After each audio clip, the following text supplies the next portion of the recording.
La première présente.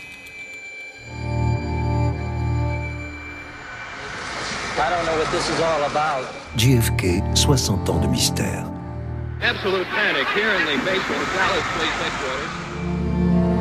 Ask not what your country can do for you. Ask what you can do for your country.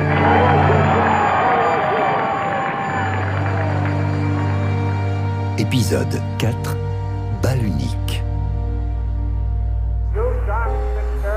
La nouvelle est officielle. President Kennedy Le président Kennedy at 1 p.m. est bien mort. Central Standard Time.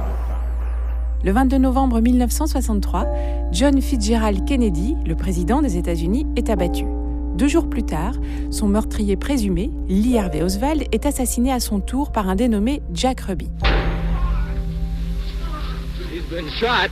He's been shot. Lee Oswald has been shot. L'enchaînement des événements prive non seulement la postérité d'un procès en règle, mais interroge encore et toujours 60 ans plus tard. Afin de faire la lumière sur ce drame, la commission Warren est créée le 29 novembre 1963. 10 mois plus tard, elle rend son rapport qui est tout de suite critiqué. Parmi les reproches adressés à la commission Warren, il y en a un de taille. La commission aurait déformé les faits et n'aurait retenu que les témoignages allant dans le sens de la culpabilité d'Oswald comme le seul et unique assassin du président Kennedy. Pour la commission Warren, il y a eu 3 coups de feu. On trouve 3 douilles et il y a 3 blessures. Gorian Delpature, journaliste, auteur du documentaire Kennedy, pourquoi toujours un mystère ? Une blessure qui traverse le cou de Kennedy, des blessures sur le gouverneur Connally qui est assis devant lui et la tête qui explose. Tout va bien pour la commission Warren. 3 coups de feu, 3 douilles, 3 blessures. Formidable. Cela, c'est sans compter sur le film amateur le plus célèbre de l'histoire, le film que tourne Abraham Zapruder, qui est ailleurs à Dallas. Il vient de recevoir une nouvelle caméra couleur qui filme sans le son. Et il décide d'en faire usage lors du cortège présidentiel. Abraham Zapruder, c'est un petit monsieur à lunettes, un peu chauve avec un petit chapeau. Il n'est pas très grand et il monte sur une rambarde sur Elm Street. Donc Elm Street, c'est la rue qui passe devant le dépôt de livres scolaires, qui descend vers le tunnel qui lui-même mène à l'autoroute. Il va voir tout le cortège et il va avoir, sans le savoir, presque toute la séquence des tirs. Il y a juste un petit défaut à son film, c'est qu'il y a un panneau autoroutier dont il voit le dos et qui va camoufler le moment du 2e tir de Lee Harvey Oswald. Et si un réalisateur de cinéma avait dû filmer l'assassinat de Kennedy, il se serait placé exactement à l'endroit qu'a choisi Abraham Zapruder. L'importance du film Zapruder, c'est le timing. 6 secondes et quelques. Thierry Lenz, historien, auteur du livre L'assassinat de John Fitzgerald Kennedy. Les premières déclarations des officiels, c'était 20 secondes, la fusillade. Donc là, on s'aperçoit qu'il va falloir faire tenir tous ces coups de feu en 6 secondes. Et puis surtout, les enquêteurs de la commission Warren vont être déroutés par les 3 tirs. Qu'est-ce qu'on voit sur le film de Zapruder ? On voit la voiture du président Kennedy qui tourne sur Houston Street et s'engage sur M Street. Et là, probablement, il y a déjà un premier coup de feu. On ne l'entend pas, mais on voit Kennedy arrêter son geste. Il est en train de saluer la foule et il s'arrête soudainement. Une petite fille, qui est vêtue de blanc et de rouge, qui est juste derrière la limousine, est en train de courir et s'arrête aussi soudainement. Probablement qu'à ce moment-là, il y a déjà eu une première détonation. Puis la limousine continue à avancer, passe derrière le panneau Stay on Freeway Sign. On ne voit donc pas ce qui se passe dans les limousines. Quand le président émerge de ce panneau, on le voit avec les coudes dressés. La balle vient de passer à travers sa gorge et vient de toucher ou de frôler la colonne vertébrale et bloque ses bras dans cette position ouverte, les coudes dressés vers l'extérieur, ses bras sont coincés. Et le gouverneur Connally, assis juste devant lui, un peu en contrebas, sur un strapontin, lui aussi réagit à un tir.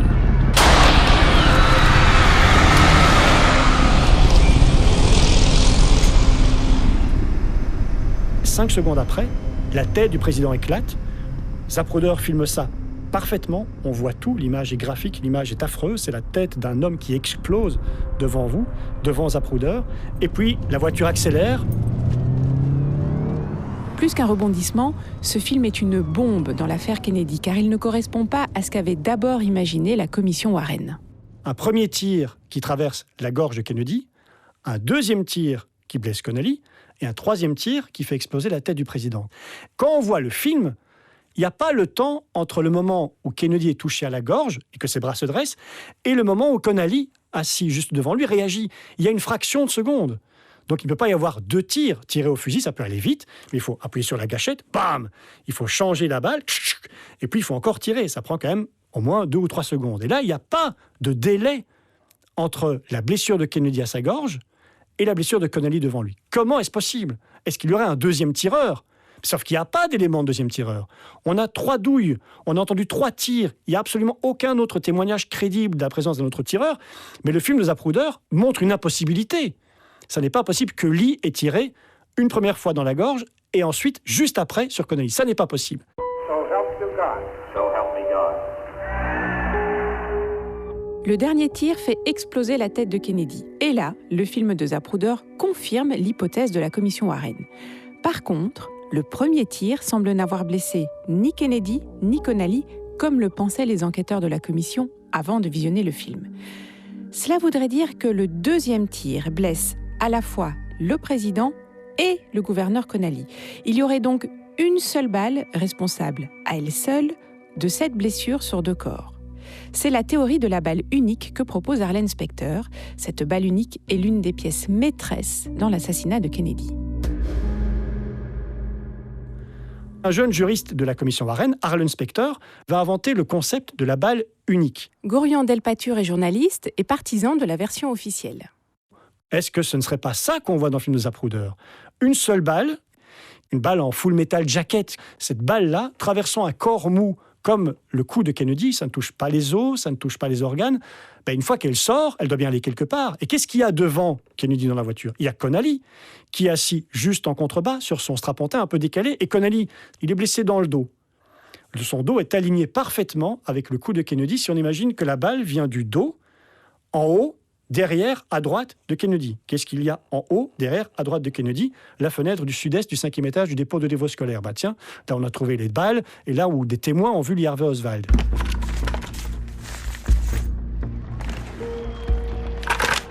La balle traverse la gorge de Kennedy en ligne droite, elle en sort, elle se retourne et elle entre dans le corps de Connally. On sait que la balle s'est retournée parce que la blessure d'entrée dans le dos de Connally est un peu ovoïde. Donc la balle a dû se tourner un petit peu, frapper par son cul le dos de Connally, a traversé le dos de Connally, est ressorti en fracturant une côte, a frappé le poignet droit de Connally, qui a été transpercé par la balle, et a terminé son parcours dans la cuisse gauche de Connally, qu'elle a blessé très superficiellement. On va retrouver la balle à l'hôpital de Parkland. C'est la fameuse pièce de la commission Warren 399. Les nombreux sceptiques de la balle unique l'appellent la théorie de la balle magique. Comme l'historien Thierry Lenz, auteur du livre L'assassinat de Kennedy, dans lequel il défend un complot en mettant en exergue de nombreuses incohérences, il pointe également des éléments troublants, comme la fameuse balle unique. Il se trouve que cette balle, telle qu'elle a été récupérée, est intacte. Une balle de fusil, elle est déformée à chaque fois qu'elle rencontre un obstacle. Alors, on peut éventuellement admettre que si cette balle avait uniquement traversé le corps de Kennedy, peut-être aurait-elle été seulement légèrement déformée.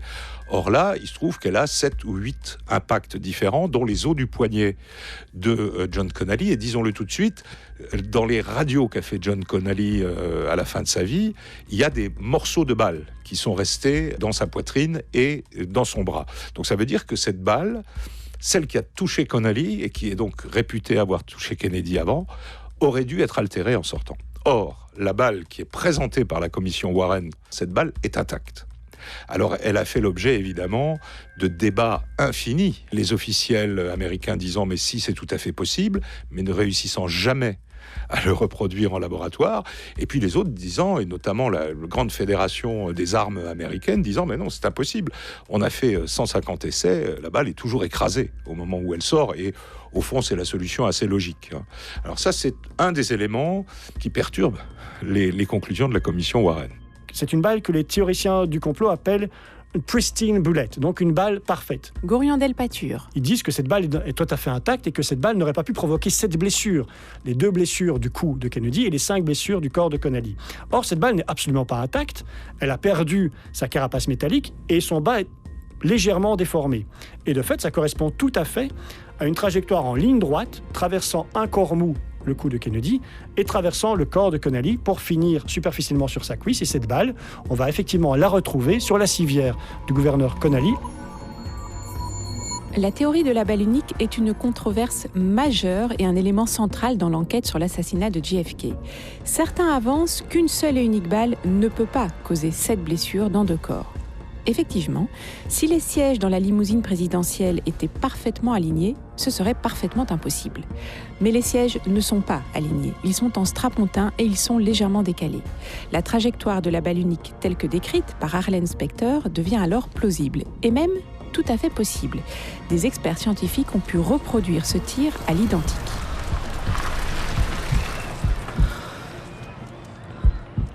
C'est une balle de guerre dont le parcours est absolument cohérent. Et imaginons maintenant que ce parcours ne soit pas cohérent et qu'il y ait eu d'autres tireurs qui auraient provoqué les blessures de Connally. Admettons, très bien. D'où viennent-elles? Où passent-elles? Connally, il est dans une voiture avec des portières, il y a sa femme à côté, il y a quelqu'un devant à gauche, quelqu'un devant à droite, quelqu'un derrière sur la gauche. Il n'y a pas d'autre impact de balle, il n'y a pas d'autre trajectoire. Si d'autres balles avaient touché Connally, où sont-elles sorties? Elles auraient dû toucher Kennedy, elles auraient dû toucher Jackie Kennedy, elles auraient dû toucher la femme de Connally, elles auraient dû percuter la voiture, elles auraient dû toucher des spectateurs sur la route. Pas du tout. La seule trajectoire logique, c'est effectivement la balle unique, qui vient du haut du dépôt de livres scolaires, qui descend, qui traverse 2 corps à toute vitesse. Cette balle, elle file à 60 mètres par seconde. C'est la vitesse de la balle, c'est une balle de guerre. Donc évidemment, une balle comme celle-là, qui tourne légèrement sur elle-même, en ligne droite, peut absolument faire les dégâts qui ont touché ces 2 personnes, Kennedy et Connally. Il n'y a pas de doute là-dessus. Les membres de la commission Warren eux-mêmes auront du mal à accepter cette théorie. John McCloy écrit au secrétaire général de la commission, Lee Rankin: Je pense que trop d'efforts sont consacrés à essayer de démontrer que la première balle à avoir atteint le président est également celle qui a produit les multiples blessures de Connally. Les données qui contredisent cette théorie ne sont pas clairement énoncées. À bien des égards, ce chapitre est le plus important du rapport et il doit être le plus convaincant. Cette histoire de balle unique ne va pas convaincre. C'est vrai que c'est le film de Zapruder qui a dû obliger la commission Warren à imaginer cette théorie de la balle unique pour que le film de Zapruder corresponde aux éléments matériels dont la commission disposait. Pour le sénateur Cooper, la théorie de la balle unique est fausse. Le 20 août 1963, il adresse une lettre à Rankin. Qu'est-ce qui permet d'affirmer que le même coup de feu a causé toutes les blessures ? Il me semble que le témoignage du gouverneur Connally réfute cette conclusion. Je ne peux pas être d'accord avec cette affirmation. Tout comme son épouse Nellie, le gouverneur du Texas, John Connally, est convaincu que les 3 coups de feu venaient de derrière eux. Pour lui, Oswald a agi seul. Vous aviez là un individu complètement tordu, un esprit dérangé qui, pour quelque raison que ce soit, voulait se ménager une place dans les livres d'histoire.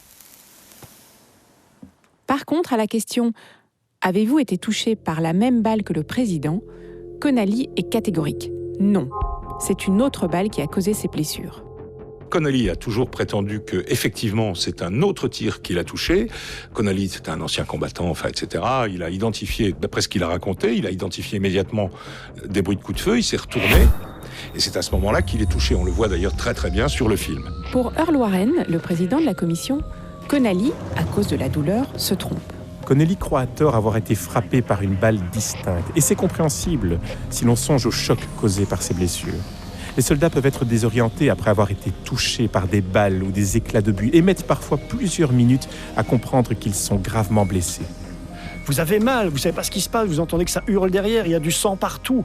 Vous imaginez bien que quand vous vivez un élément comme ça, vous êtes incapable de dire « Ah oui, j'ai entendu 3 tirs et je suis sûr que j'ai été touché au premier, au deuxième, au troisième et j'ai dit ça à ce moment-là et il s'est passé ça. » C'est tout à fait impossible. Gorion Delpature. Donc effectivement, Connally, lui, est persuadé d'avoir été touché par une autre balle que celle qui a blessé Kennedy, mais il n'y a pas d'autre possibilité. De toute manière, il n'y a pas d'autre impact de balle, il n'y a pas d'autre trace de balle, et la logique veut que la balle qui traverse le cou de Kennedy, elle doit bien aller quelque part. Et ce quelque part, c'est quoi? C'est le gouverneur Connally qui est assis juste devant en contrebas. Ce qui est plus problématique, c'est que la femme du gouverneur, Nellie, assure elle aussi que c'est un tir distinct qui a blessé son époux. Et elle n'était pas soumise au choc douloureux des impacts de balles. Tout comme les Connally, les partisans du complot réfutent l'idée de la balle unique si difficile à accepter.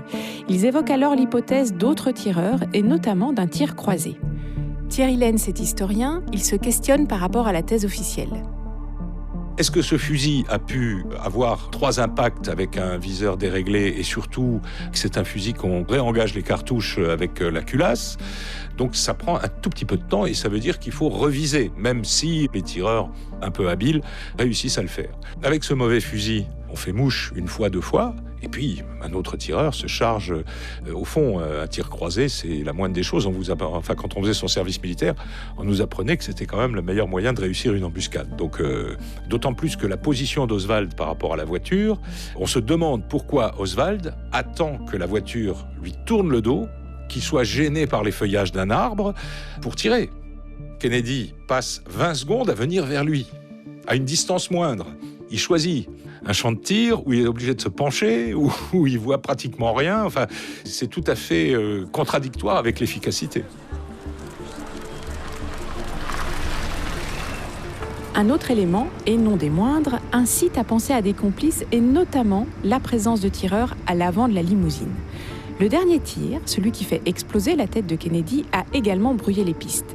Sur le film de Zapruder, on voit la tête du président partir en arrière, comme si la balle avait été tirée de devant lui et non pas du dépôt de livres scolaires situé dans son dos. Et si la balle provient effectivement d'un tir de face, on aboutit à la conclusion qu'il y a un deuxième tireur et donc un complot. C'est ce que soulève l'historien Thierry Lenz qui se questionne quant à la thèse officielle. Le gros problème sur le film, c'est d'abord, on voit ce mouvement de la tête de Kennedy, qui est un mouvement qui pose question. Tête part vers l'arrière, comme si la balle était entrée de l'avant. Or, la thèse officielle, c'est que la balle entre derrière, donc il aurait dû avoir la tête qui bascule vers l'avant. Il y a un élément tout à fait surprenant, c'est que dans le rapport Warren, la commission publie le film image par image, c'est-à-dire qu'il n'a pas été diffusé, mais on a publié image par image parce que la commission avait jugé que ce serait trop choquant pour les Américains de voir le film. Or, il se trouve que la publication image par la commission Warren montre un mouvement de la tête allant vers l'avant, c'est-à-dire le contraire de ce que montre le film réel. Il y a eu une inversion des photographies. Alors, évidemment, les gens l'ont remarqué après les années 70, et on a posé la question. Et la réponse qui a été donnée, c'est une erreur d'impression. C'est-à-dire que ces gens doivent imprimer le rapport le plus important des 50 dernières années. Ils doivent montrer dans le bon ordre les images du film. Personne ne relit les épreuves et personne ne se rend compte que la tête va vers l'avant alors que sur le film, elle va vers l'arrière. Donc on a quand même un tout petit peu de mal à y croire, mais peut-être a-t-on multiplié les erreurs et l'oubli de lire les épreuves dans le rapport Warren. Si vous regardez le film de Zapruder et vous êtes attentif, Gorion Delpature. Quand la tête de Kennedy explose, si on analyse le film, l'image est très claire. Quand la tête explose, que fait la tête? Elle part vers l'avant. Regardez le film de Zapruder. La tête part vers l'avant quand la tête explose, ce qui est bien la preuve d'un tir de derrière. Mais juste après que la tête ait explosé, effectivement, la tête part vers l'arrière. Mais après... Il y a plusieurs explications possibles à ce mouvement de tête vers l'arrière. Le journaliste Gorion Delpature, qui soutient la thèse officielle, livre quelques hypothèses quant à ce mouvement de tête vers l'arrière. D'abord, il y a ce qu'on appelle le jet effect, donc l'effet jet. Un jet, vous savez, c'est un avion qui propulse plein de matière par son réacteur et qui s'envole. Eh bien, quand la tête de Kennedy explose, les matières cervicales partent avec une vitesse très importante vers l'avant et font office de jet, de jus de jet qui propulse comme un avion la tête vers l'arrière. C'est une possibilité. La deuxième possibilité, à mon sens, c'est qu'à ce moment-là, Jackie Kennedy, on le voit sur l'image, tient son mari. Au moment où la tête éclate, elle part vers l'arrière. Forcément, c'est un réflexe tout à fait normal. En tirant vers l'arrière, peut-être qu'elle tire aussi le corps de Kennedy vers l'arrière. Au même moment, le conducteur Bill Greer appuie sur l'accélérateur. La limousine accélère. Tout ça au même moment. Et donc forcément, le corps part vers l'arrière. Donc ce fameux mouvement de la tête vers l'arrière de Kennedy n'est pas la preuve d'un tir de face, c'est la conséquence d'un tir de derrière, multiplié par le mouvement de Jackie Kennedy et par l'accélération du véhicule. Il y a une hypothèse supplémentaire. Le jour de sa mort, JFK portait un corset à cause des nombreuses douleurs qui l'accablaient quotidiennement. Parmi les éléments légendaires, si vous voulez, du destin de John Kennedy, il y a cet aspect magnifique, solaire, en pleine forme, alors qu'en réalité, c'est un homme malade. Nicole Bacharan, politologue, spécialiste des États-Unis. C'est un homme que l'on peut dire même invalide, qui a le dos, la colonne vertébrale très abîmée, qui porte un corset, qui doit passer des heures dans un fauteuil à bascule tous les jours, qui le soulage un peu, voire même carrément allongé, et qui aura plusieurs opérations du dos, même pendant sa présidence, et qui prend des antalgiques très très forts, dont certains sont même interdits aujourd'hui. Donc, donner cette apparence de très bonne santé est pour lui une lutte quotidienne. Ce corset l'aurait empêché d'éviter le tir mortel et expliquerait le mouvement prononcé de la tête vers l'arrière après l'explosion de son crâne. Dans l'affaire Kennedy, il y a beaucoup de mouvements qui sont conformes à ce que la science a toujours montré. La balle magique, la tête de Kennedy, etc. Thierry Lenz. Alors, il faut justifier pourquoi ça ne s'est pas passé comme ça se passe toujours. Bon, alors on est parti sur des théories terribles, y compris les défenseurs du rapport Warren vous disent oui, mais alors Kennedy portait un corset, c'est le nerf de je sais pas quoi qui, une fois sur 300 milliards, se déploie de l'autre côté, etc. Enfin, si avec la tête, on dirait, bon, peut-être ça puisse passer, mais il n'y a pas que la tête. Il y a toutes les blessures de Connelly, il y a la balle magique, il y a les témoins, il y a la façon dont l'enquête a été menée, etc. Alors, si vous voulez, je veux bien qu'il y ait sans arrêt des petites erreurs et des exceptions, que parfois le risque maximum se soit réalisé. Mais enfin, c'est quand même le diable que ça se soit réalisé en 2 jours à Dallas sur le problème de l'assassinat du président Kennedy.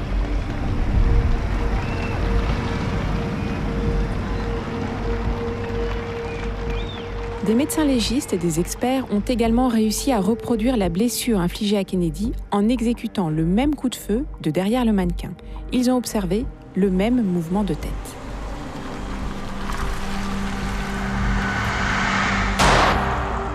Le nombre de tirs et la provenance des tirs divergent aussi parmi les témoins.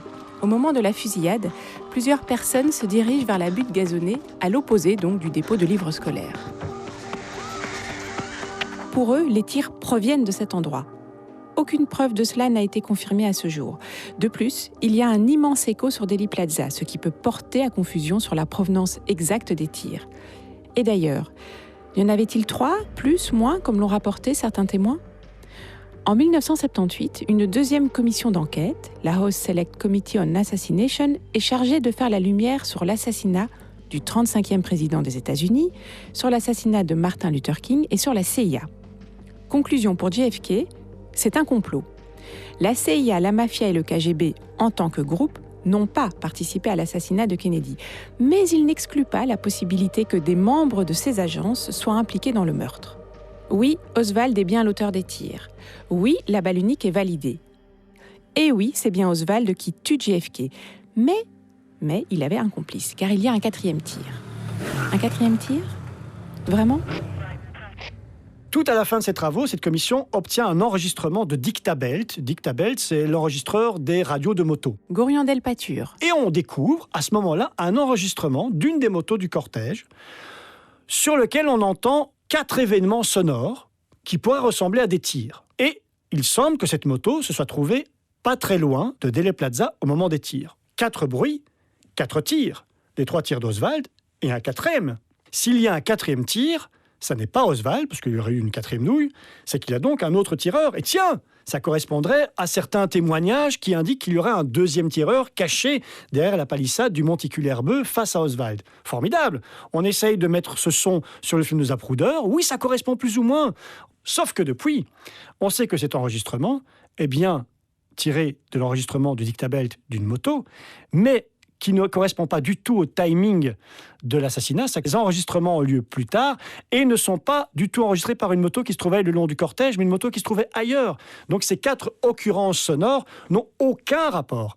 Donc la conclusion réelle de la commission de 1979, c'est que la commission Warren a eu raison. 60 ans plus tard, la balle unique intrigue encore et toujours.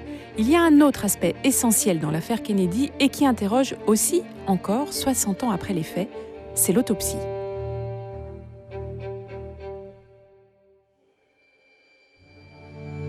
Une série réalisée par Cécile Posse et Bawandine.